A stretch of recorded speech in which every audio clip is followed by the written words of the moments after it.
If you look at the most enlightened people on the planet, they don't take sides. They don't get angry because they've mastered being neutral. They've mastered being in the middle. They understand that true power comes from being neutral. If you send love and light to what you consider the bad guys, to how, you're hoping to wake them up and make them better people, you're actually attacking them with the light. So they're going to attack you back. I explained to her that I switched off the menopause program in my subconscious when I was 42. And at 50, my period stopped, and no hot flashes, no menopause symptoms, no nothing. And I'm 60 years old now, and I've still had nothing. And I did it for my best friend as well, and the same for her. So all of these things are beliefs, because it's information passed down from one generation to the next. Or you wait till you go through the change, you're going to have hot flashes, you're going to have, mood swings. And that is a program that's been put into our consciousness. And women and men are very different. We're built differently. Our intuitive receptors in our body are different. Women need to be wooed. They need to feel attractive. They need that.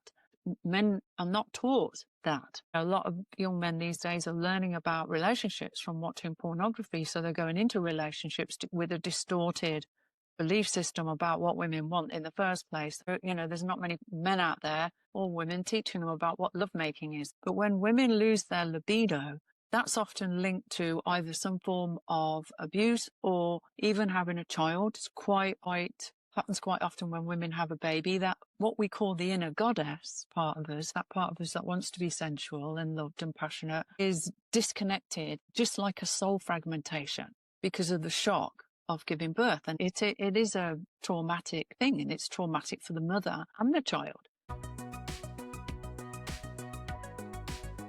Welcome back, guys, to the Kotodama Podcast. The guest I have with me today is Janine Regan-Sinclair. I am so excited because she is known as the consciousness architect. She's a therapist, a healer, a speaker, an author, a hypnotherapist. She has over 20 years of experience in trauma healing, mental health, addiction healing, and emotional and intergenerational trauma healing. This is super interesting for me, so I have so many questions already prepared. And she also created the Crystal Key Healing System. Welcome to the show, Janine. Hi, Janine. Thanks for having me. It's Janine, isn't it? Janine, yes, exactly. I know it's a bit, Janine and Janine. Yeah, we've both got names that people need to think about pronouncing. Yes.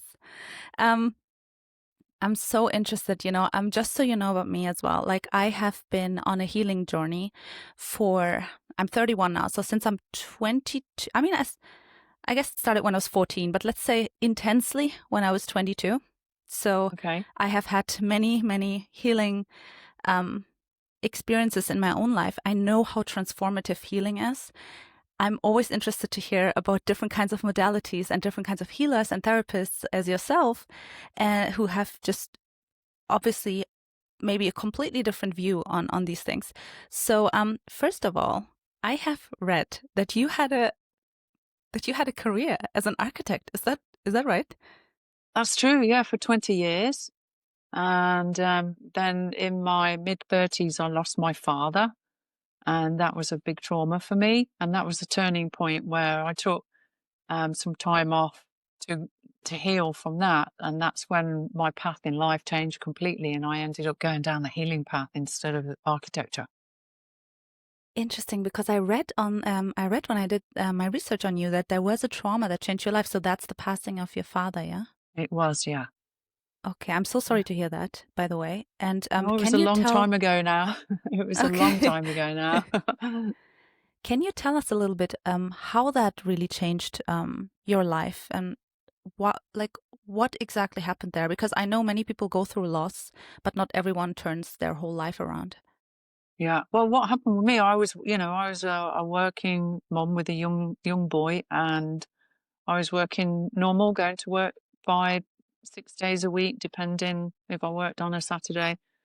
And then when I lost my father, I was just in shock, that so bad that I just couldn't sleep. We were very close, and I was basically, I would call it grief stricken. You go into shock and it creates soul fragments outside of you. So it kind of splits your emotional body. And I went from sleeping normal to being able to sleep maybe 2 hours a night through sheer exhaustion. And I was hyperactive because I couldn't rest. And I found anxious, and a lot of things that I later found out were linked to symptoms of PTSD. So that's what turned me from working in architecture to looking for some help. And I had a friend who was an energy healer, and she did some healing on me. And I was like, wow, I've got to learn how to do this. So I felt so much better, even after one session. Wow. I thought, I'm going to learn how to do it and, just maybe do it part-time. That wasn't what the universe had planned for me. It's been a full-time thing ever since. So I learned energy healing first, and then I did some work with shamans, and I went back to university and studied hypnotherapy, counseling, some psychology stuff, neuro-linguistic programming, and kind of created, it kind of evolved. Then it started off with what I call crystal key.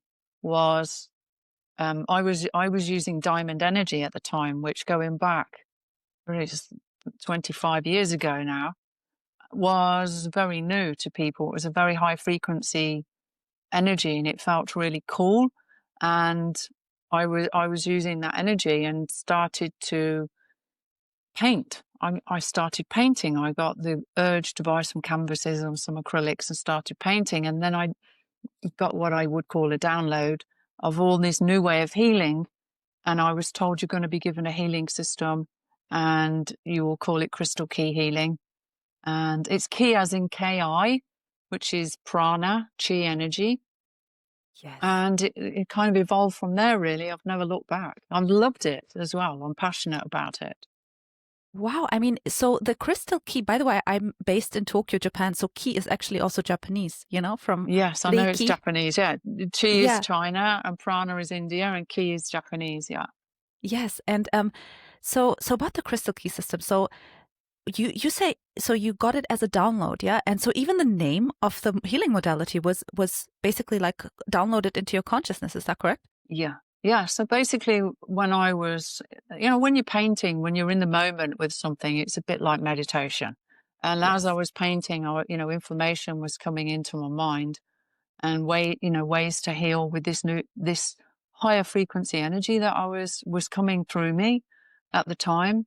So I wrote it down, copyrighted it, and it's kind of evolved from there, really. Then I learned the other modalities and brought the best of those into what I was doing, and it kind of, evolved into what it is today. And now I'm using something which is like a quantum portal, which is basically I connect people to source energy, and through the source into the void, if their body's capable of taking that higher frequency. And then it's like opening a big wind tunnel, like a vacuum cleaner portal in front of them that sucks out the negative stuff and their old memories and the problematic things, and replaces it with either source energy or pure consciousness, the bliss energy. So it's evolved over the years, and it's becoming extremely powerful now. So it's okay. So it is a quantum healing method. Can you simply explain to us how the crystal key as healing modality works in simple terms, and how it's different, basically, from, I don't know, for example, other types of healing modalities?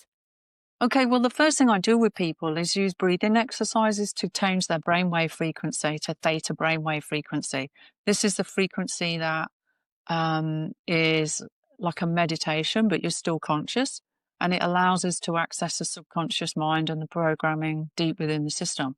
We're actually in theta brainwave frequency when we're driving on the freeway and stuff like that. Have you ever been driving your car and you get somewhere and think, wow, that hour went quick, or that 2 hours went quick, and you can't really remember the journey? You're actually in a hypnotic state when you're driving on the freeway, and maybe watching a movie on a Sunday afternoon when you just kind of drift off. You're there, you're awake, but you're not fully conscious.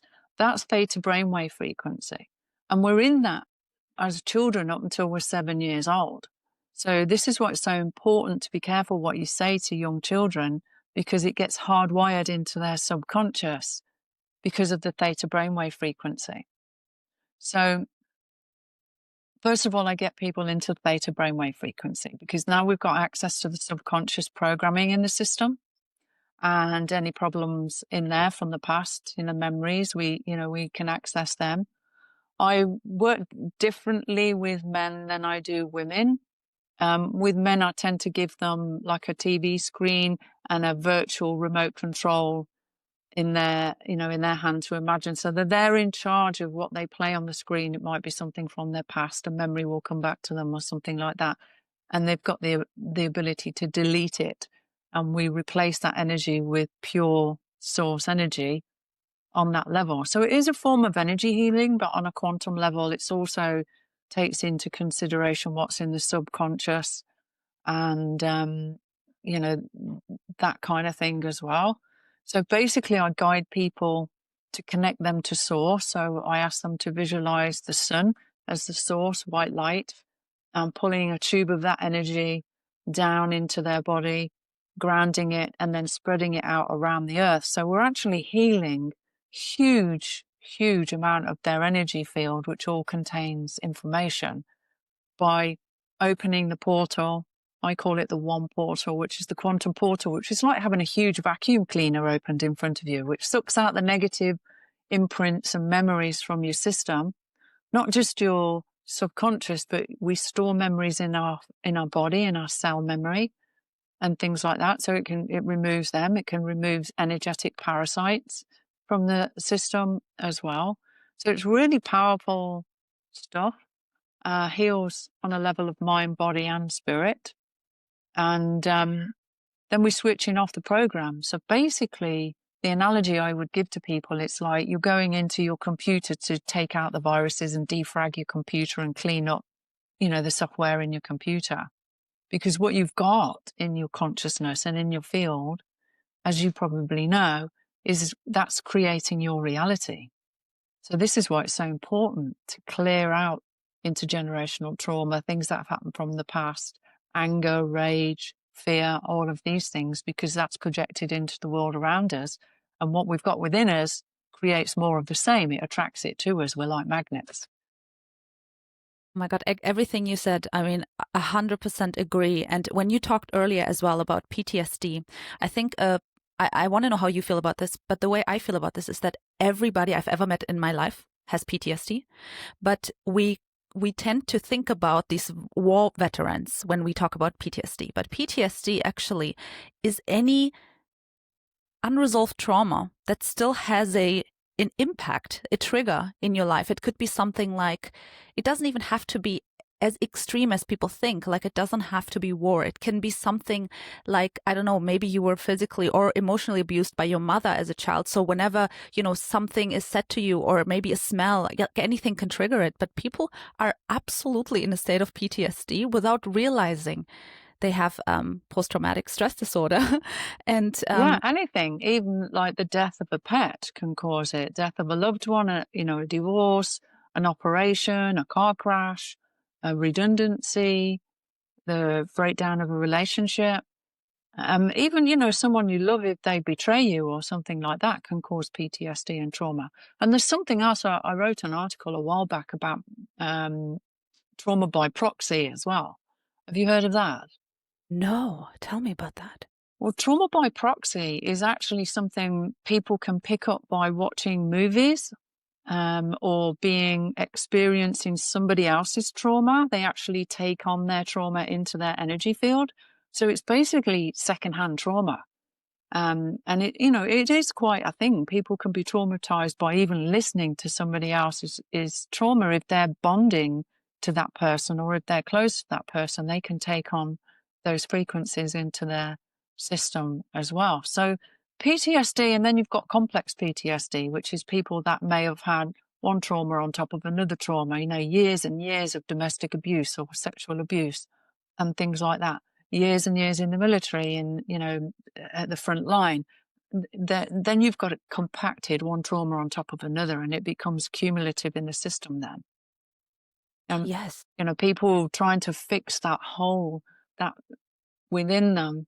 When I said earlier about the soul fragmentation, when we split, when we go through a shock, then there's like a hole in our system where the energetic body isn't there or is disconnected, and they're trying to fill that gap with whatever it is. It could be drink, drugs, sex, food, you know, Anything can be a anything coping at all. mechanism. Exactly. Yes. Yeah. Yeah. And I also feel like when you talked about how you go in different ways about women and men, I find that so interesting, because before this interview now, I was thinking, all of a sudden I had this I don't know, maybe it was a download about like feminine, masculine energy, and I was just thinking about that, how different we are, and at the same time obviously similar, but how do you think energetically, like when it comes to healing, is there something specific that women need, for example, or something specific that men need?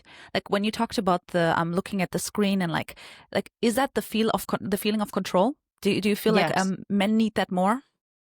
Yeah, I think it's something that most men are familiar with. They usually, the men's got the remote control in the household, and it gives them something that they're familiar with that makes them feel comfortable. They're in control. So what we're working with is the higher consciousness gives them information and memories that are in their system, and it's on a screen. So it's like watching a movie. They're detached from it mentally and emotionally, and they're being empowered to allow it to come up and then delete it themselves. So I'm guiding them in through control in releasing a lot of stuff. And then I open the portal after that to take it out of the energetic bodies on the, through the physical cell memory and in the energy field, the auric field, biogenetic field around people as well, which stores energy.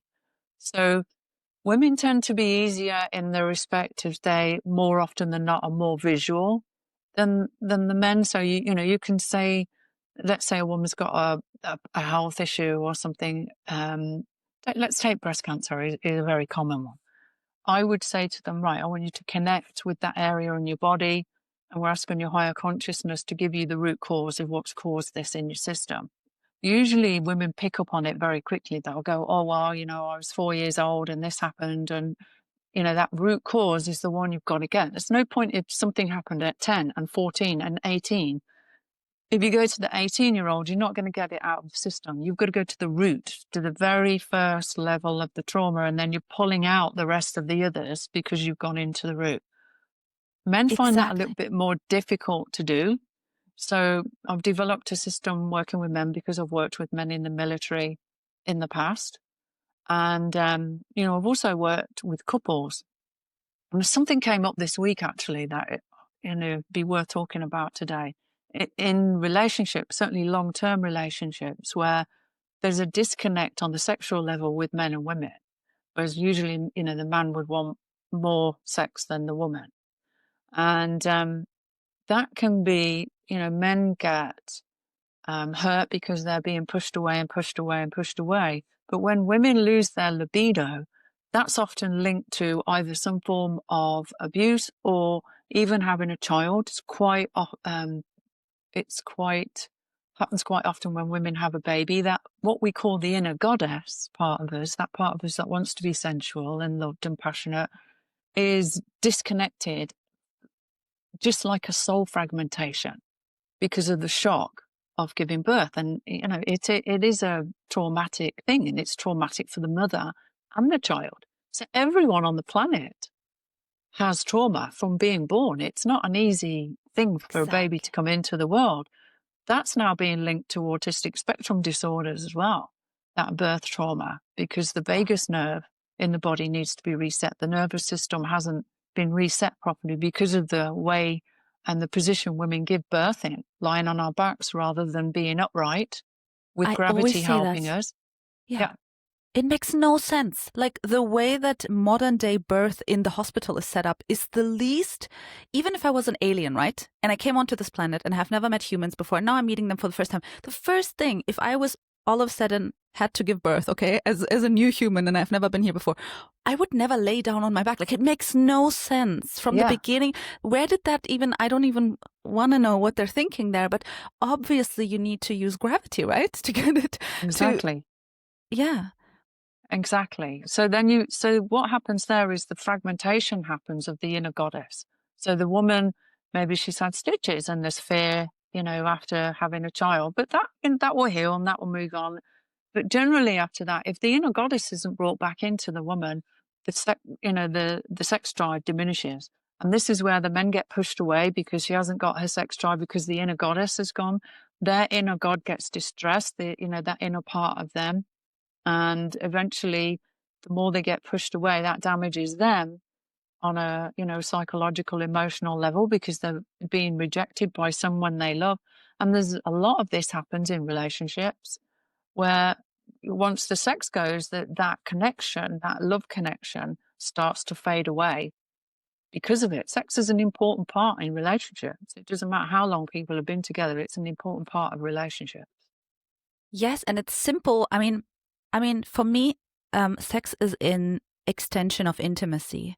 And so Absolutely. what I mean by that is, I think intimacy can obviously come in so many ways, even just really listening to someone and connecting. But so I think on the most, I guess, simple level, physical touch in general is something that people are so deprived of. And genuinely, I'm in Japan, so it's even more, there's less hugging, less kissing, even on a family friend basis here, right? So you can see people are so deprived of physical touch. It's crazy. And so I'm always asking, why are we so comfortable with physical touch with our pets? But we're so uncomfortable and feel it's weird or has to always be sexual when it comes to humans. No, maybe I want to hug and kiss my best friend or even. And so I think it's an extension and at the end of the day, we are also animals in a way, right? We are, part of this planet with physical beings. I think it's so sad to see how deprived people are of physical touch in general and the lack of connection there. And then I think people are craving it in shallow and meaningless, or I would say, that's a coping mechanism actually of their own traumas. But then what generally will happen, and it's not just men, it does happen with women as well, is they will turn to things like pornography to satisfy themselves, but then they're picking up negative entities that coming through the screen from watching the porn that pollutes the base chakra, and that distorts the connection, then goes from being heart connection down into the base. And women and men are very different. We're built differently. Our intuitive receptors in our body are different. Women need to be wooed. They need to feel attractive. They need, they need that. And men are not taught that. A lot of young men these days are learning about relationships from watching pornography. So they're going into relationships with a distorted belief system about what women want in the first place. There's not many men out there or women teaching them about what lovemaking is. It's a completely different thing to sex altogether because it's heart. It's coming through the heart and it's coming through on a higher frequency, a higher bandwidth, if you like. So all of those things, I help, there's no judgment, but I've helped men that have got addiction to that kind of stuff. I work with addictions with people in general anyway, and it could be addicted to anything. But my speciality is trauma, having worked with people in the military.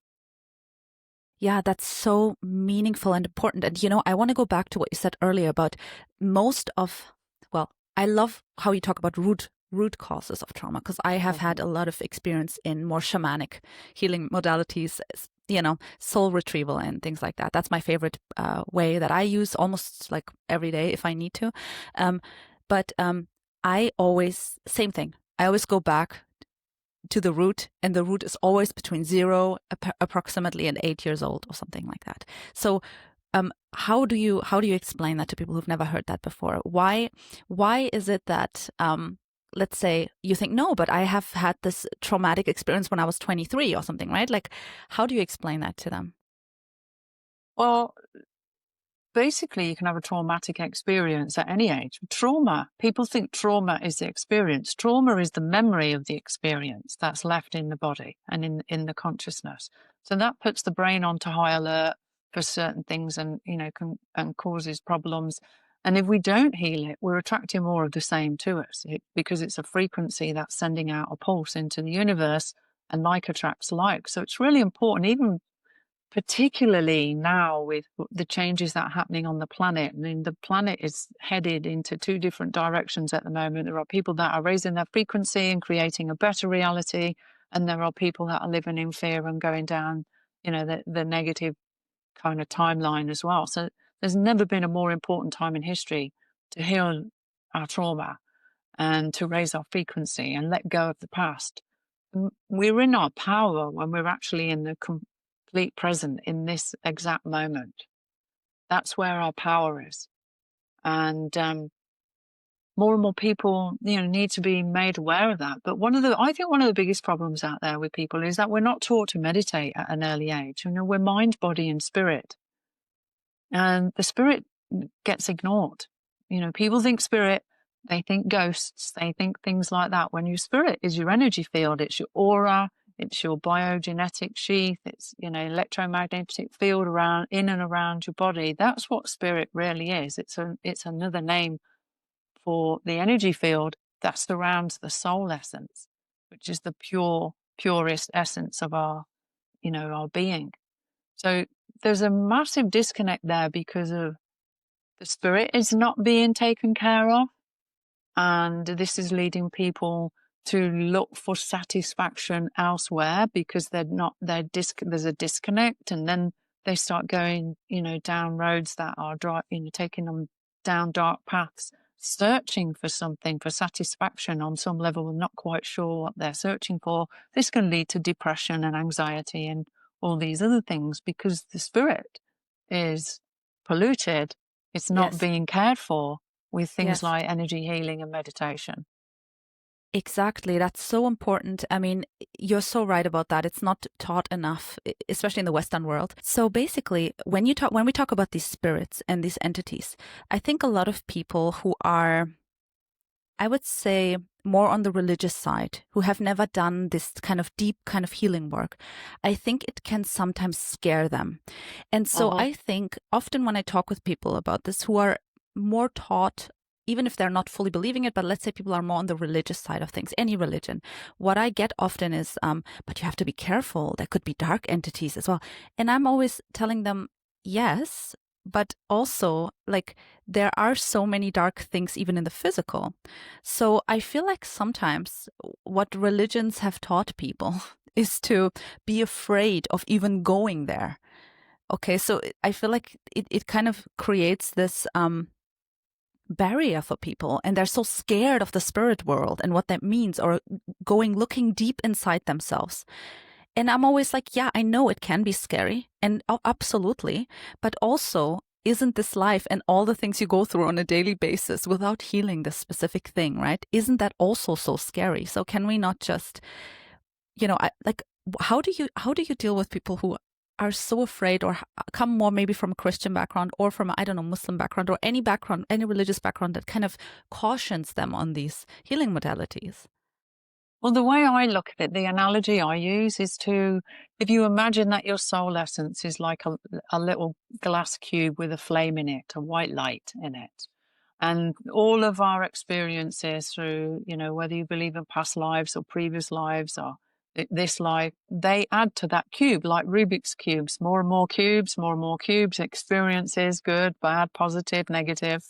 And that accumulates into this huge mass of consciousness that we are. And those memories in those cubes, I call cubes of consciousness. So it's like going into your cubes of consciousness is no different to going into your computer and cleaning out the viruses in your computer when you picked up viruses from downloading things on a computer. So it's like going into your cubes of consciousness is like tuning a fine piano because some of the keys are not in tune. And that's how I explain it to people. Everything is energy. And everything can be changed. The frequency of that energy can be changed through visualization, through listening to even classical music changes the frequency of the energy in your system. So there's lots of ways of doing it. Sound bowls with crystals and things like that. People are using light therapy, tuning forks, all kinds of things. Basically, the human energy field is vibrational frequencies. So it's not about spirits and ghosts and demons and all this other stuff that we've been taught through stories and religion and things like that. It's about programs in your consciousness. And that's the way I would explain it to people. It's about going and finding the memories of the programs that are the trauma, that are left over from the experience you've had, that have wired your programming to create certain things in your path. And when you Yes. start to change that, things get better.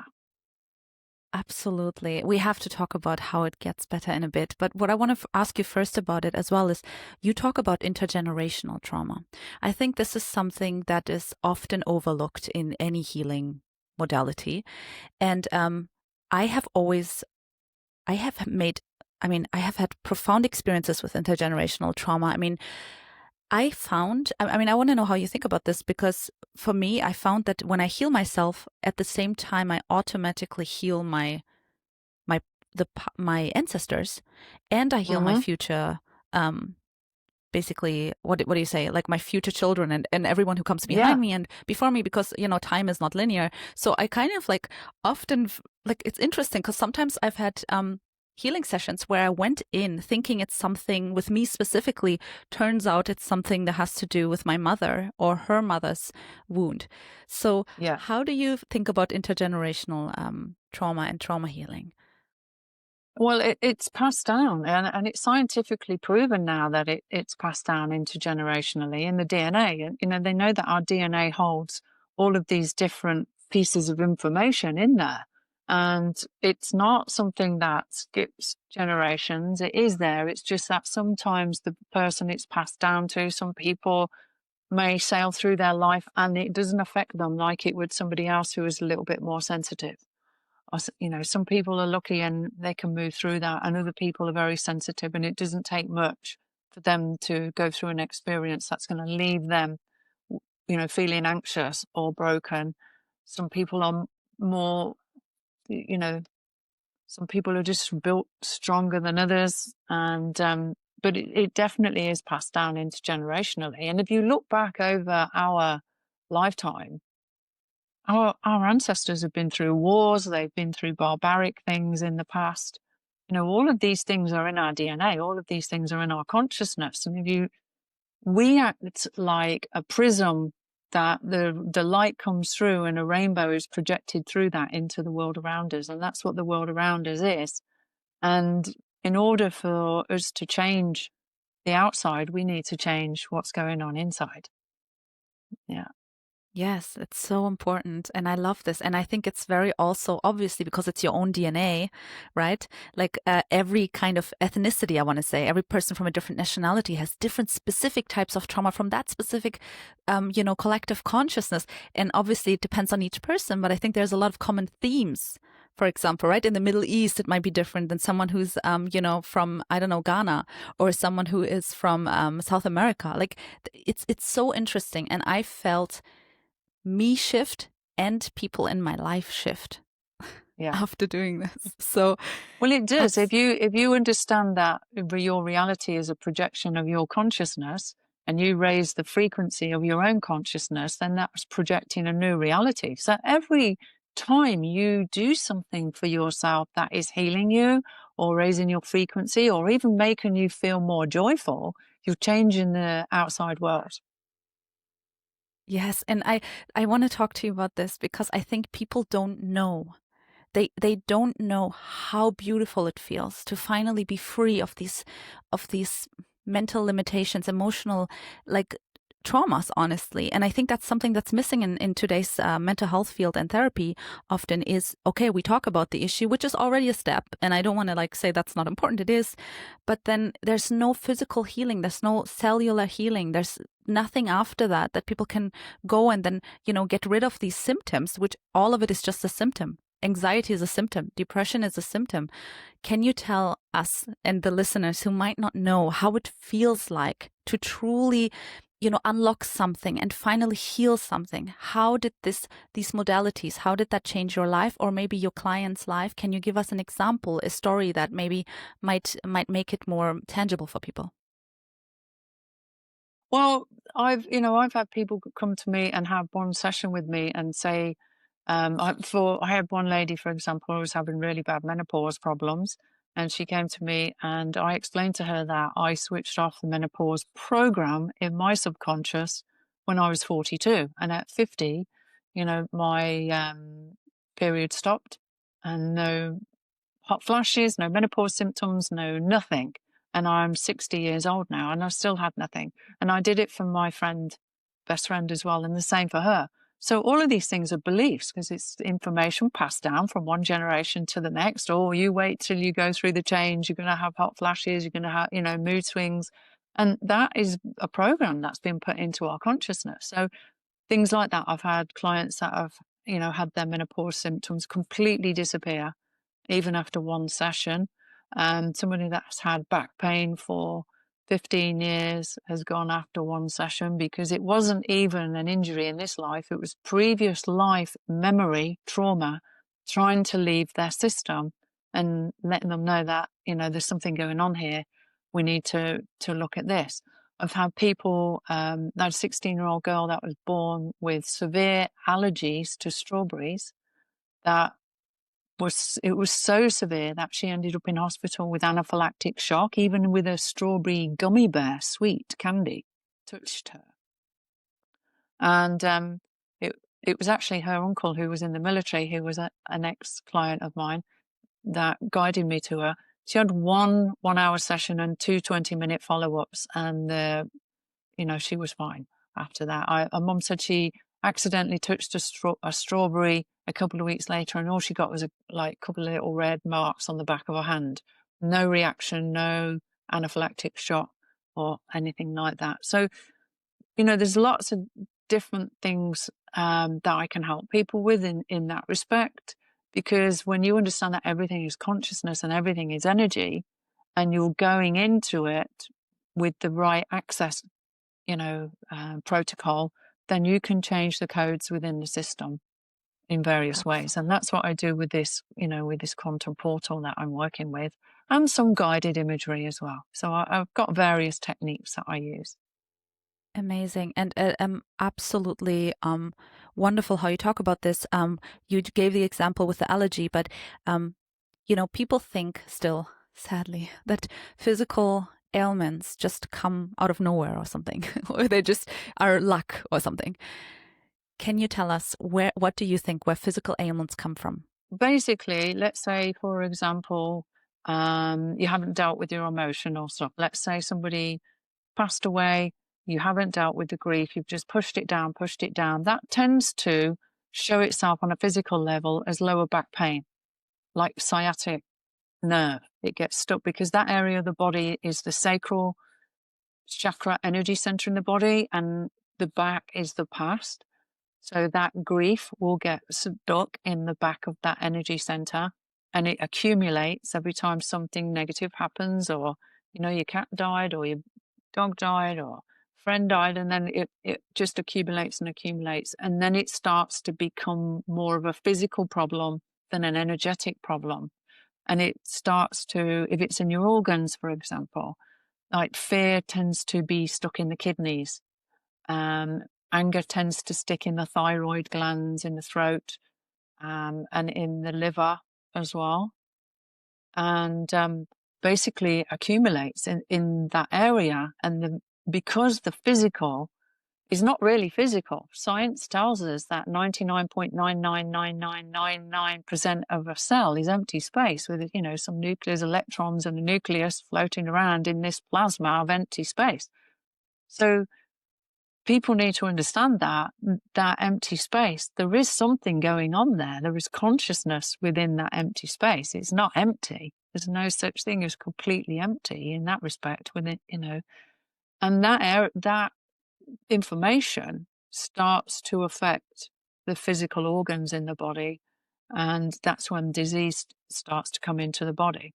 Things like men tend to suffer later in life with things like heart attacks and heart problems because they don't deal with their grief. Women are lucky that we're encouraged to cry and it's acceptable, but men tend to get told to, don't cry or be a big boy. So when they get older, they've got all that sadness and heartache and grief in their hearts, and they tend to have heart attacks before women. Generally, men tend to die before women because they're not dealing with their emotional trauma. they're told to man up. And women tend to get things like breast cancer is quite common, because if we don't deal with our trauma and our heartaches and our grief, it accumulates in that area on the body and can, turn into cysts and cancer within the body and things like that. So everything starts off on the energetic level.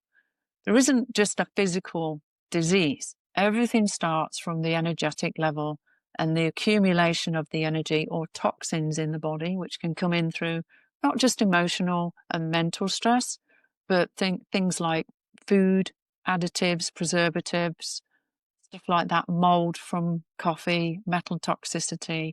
All of these things in the body can cause disease. But they cause a weakness in a spot, and then the accumulation happens in that area, and that's when the physical starts to break down. Yes. That's you described that perfectly, and I can see that even in myself. Like, for example, I have knee pain, and I have dealt with this as well. And it's interesting to see, because sometimes the knee pain will like completely disappear, and when I'm in a specific emotional, I would say happier place of my life. And then sometimes when I like force myself to do something I don't want to do, or something I feel like I have to do, then I feel like the knee pain comes back, and I'm like, yeah, I hear you. Okay, I got it. It's almost like you can talk to your body, and you can even like see these things as a messenger and as a friend, right? Because genuinely, naturally, your body will always move towards healing. Even cancer is actually trying to help you. But we see it as an enemy. And so, earlier you said the world is like splitting, and some people are going really down this fear route, and some people are more towards the love route, I guess, or the unity. How do you feel like people can feel more united? Do you have any tips on that, or any from your experience? Because the world is so divided right now. Yeah, well, divide and conquer comes to mind. People, when they realize that there's something called the human condition.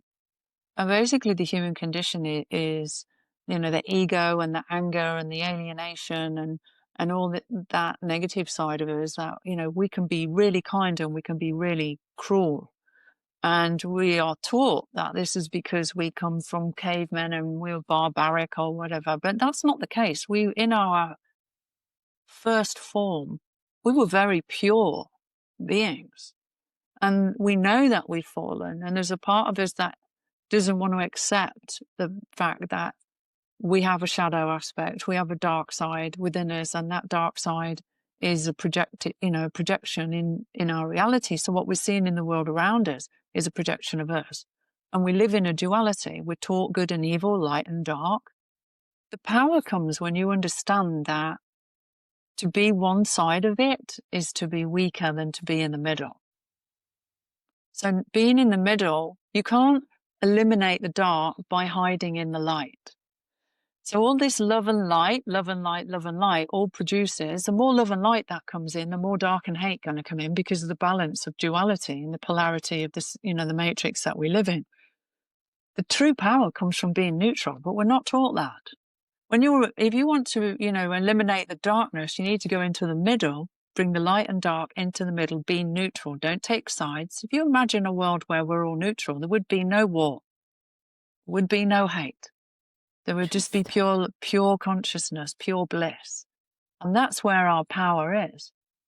So when we go into one side, when we're seeing something and it makes us angry, it's triggering us, it's because our higher consciousness is showing us that, to let us know that if there's a charge in our system, so if we have we feel angry, there is something in our system connected to that we need to heal. Because if you look at the most enlightened people on the planet, they don't take sides. They don't get angry, because they've mastered being neutral. They've mastered being in the middle. They understand that true power comes from being neutral. And it's not that you don't care. Yeah. People have said, well, being neutral, isn't that just walking past if someone's getting beaten up in the street? I'm like, absolutely not. I wouldn't never walk past somebody being beaten up in the street. I wouldn't judge what was going on, and I would step in to help. It doesn't mean that you don't care. It means that you understand what's going on out there, that there's a duality experience most people are in. They're learning about themselves through looking at the outside world as a mirror of our own consciousness. And what we see out there that we don't like is within us. If it creates a charge in our system, it's within us, and we need to focus on healing that, releasing that from our systems.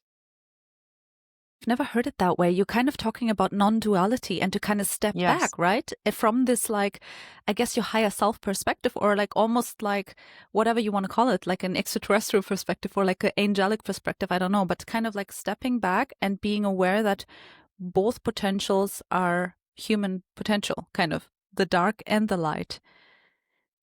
How can someone in their daily life, okay, let's say you see some people fighting there, or not physically, but let's say people are in a conflict. How can you step into that neutrality that you're talking about? Well, first of all, if you find yourself taking sides, there's something to heal within you. You know, we need to understand that. When you look at something and see that both sides of any war, both sides feel that what they're doing is correct and for the highest good of their people. So they both feel they're doing the right thing. You know, when you understand that and you step back and look at it from a higher perspective, from the neutral perspective, it's like they believe they're doing the right thing and they believe they're doing the right thing. So they're banging their heads together over something when really they need to meet in the middle and realize that war comes from the war that is in all of us. All of us have had ancestors that have been at war. All of us, you know, you've got people playing war games in their bedrooms. All of that's putting war out into the mass consciousness, and we create more of what we focus on. So even healing by things like sun gazing, and you can sit in the sun before it sets for an hour and connect to the sun, feel those rays coming into your system, and ask that, you know, the sun, the source, to dissolve and heal these, you know, war frequencies in your body. You can do the same thing from sunrise in the morning for up to an hour after sunrise, or sun gazing. You know, it's free to do this. Yes. On my YouTube channel, I think I've got on my YouTube channel 30 ways to level up for free. You know, so, you know, listen to classical music heals you. If you set the intention that you would like this classical music to heal my grief, then that's what you're sending that frequency into your grief, to bring it into a higher frequency. There's a lot of things people can do to help themselves. This is so crazy because, I mean, it's so synchronistic, because I just wanted to ask you, what are some like simple daily practices and rituals that people can do, even if they don't feel maybe they're not as comfortable yet to go fully deep into their root trauma? What can someone do? I mean, you said sun gazing, listening to classical music. Do you have any other tips? One of the most important is meditation. You know, learning to meditate, either sitting in a dark room, just staring at a candle flame, if you want to do it with your eyes open, and just focus on the flame. The thoughts will come, just try to ignore the thoughts, or closed eyes meditation and just visualizing being in the center of your chest, in your heart. And again, ignoring the thoughts. Eventually, you'll be able to have little snippets of nothing at all. And you know you've done it. It's like, oh, wow, I really was in no mind there. It does take practice, but it allows the negativity to be dissolved going into meditation. It's really, really important. You know, people can, they can listen to music. Dancing is also very good for us as well. It grounds us and it brings joy, you know, overrides negativity, sadness, and depression in the system. One of the worst things we can do is watch the news. It's scientifically proven that watching the news actually damages your DNA. But what do you say to people there? Because like, I don't watch the news since I remember vividly, okay, like I'm ethnically Turkish, but born and raised in Germany. So I was always like in between those worlds. But I remember as a child, we went to Turkey, we were on the beach, okay. And there was this woman, she was like 75 or 77. Like she was quite old. She told us her age. I don't remember fully, but she looked amazing. And she was like in the sun, laying, like living her best life. And my father, he's so funny. He asked her, like, what's your secret? Why do you look so amazing? Like, what are you doing? And she basically said, I don't watch the news. I just don't watch the news.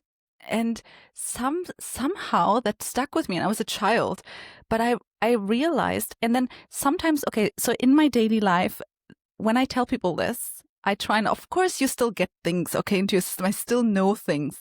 I don't know how, but somehow it still gets, maybe on YouTube, maybe someone tells me about something. It's not that I don't know anything about the world. It's just that I don't seek out on purpose news. And people say that's ignorant. What do you say to these people?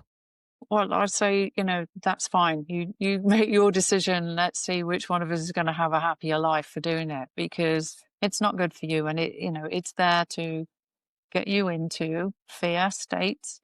It only shows you the negative stuff, all these bad things that are going on in the world.